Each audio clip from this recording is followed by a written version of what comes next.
প্রিয় দর্শক আসসালামু আলাইকুম ওয়া রাহমাতুল্লাহ। Welcome back my channel another new video. প্রিয় দর্শক, আজকের ভিডিও ইন্টারেস্টিং হতে যাচ্ছে, একটা মুহূর্ত মিস কইরো না। ভিডিও শুরু করার আগে চ্যানেলে যদি নতুন হয়ে থাকেন অবশ্যই সাবস্ক্রাইব করে পাশে থাকবেন। তো শুরু করা যাক আজকের ভিডিও।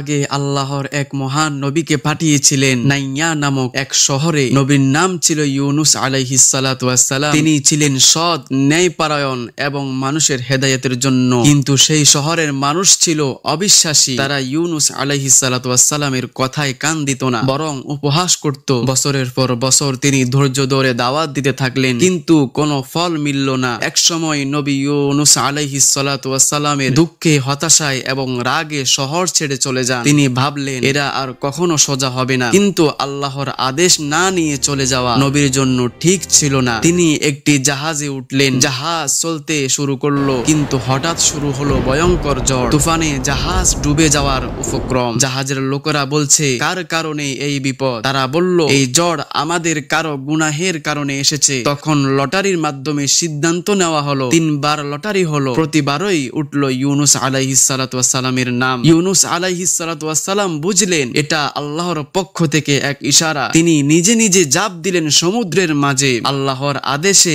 এক বিশাল মাছ তাকে গিলে ফেললো। তিনি ছিলেন সেই মাছের পেটের অন্ধকারে, 3 স্তরের অন্ধকার রাতের সমুদ্রের মাছের পেটে। তিনি কাঁদলেন আর বললেন সেই বিখ্যাত দোয়া, লা ইলাহা ইল্লা আনতা সুবহানাকা ইন্নী কুনতু মিনাজ জালিমিন। হে আল্লাহ, তুমি ছাড়া কোনো উপাস্য নেই, আমি নিজেই নিজের উপর জুলুম করেছি। আল্লাহ তার তওবা কবুল করলেন। তিনিকে আদেশ দিলেন তাকে নিরাপদে উপকূলে ফেলে দিতে। উনি ছিলেন অত্যন্ত দুর্বল। আল্লাহর একটি গাছ সৃষ্টি করলেন। ইউনুস আলাইহিস সালাতু ওয়াস সালাম দুর্বল গাছের নিচে বিশ্রামে। উনি ছিলেন অত্যন্ত দুর্বল। আল্লাহ একটি গাছ সৃষ্টি করলেন তার জন্য, যার ছায়ায় তিনি বিশ্রাম নিলেন ও সুস্থ হয়ে উঠলেন। ইউনুস আলাইহিস সালাতু ওয়াস সালাম ফিরে গেলেন নাইনাওয়াতে। এবার পুরো শহর তওবা করে নিল।